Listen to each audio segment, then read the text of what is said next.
welcome to J and Z Art Studio. Today we are going to be doing a tutorial on how to draw a what? Unicorn! Unicorn! And the supplies we're going to need is paper, gel pen, or you can use the Sharpies, and she has markers, okay? You all can use markers and color pencils, crayons, whatever you like. Are y'all ready for a fun art adventure? So, like I said, this is our very first video.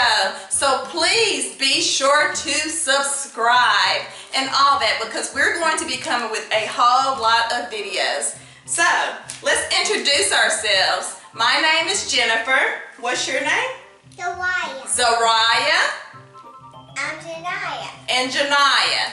Okay, and my husband is also part of this group, okay, and his name is Charles. So he don't want to be on camera like that, but he is definitely helping, okay? And he is the one that's going to be helping my daughter drawing the unicorn and also helping you all to draw it also. So please get your stuff out and let's get started.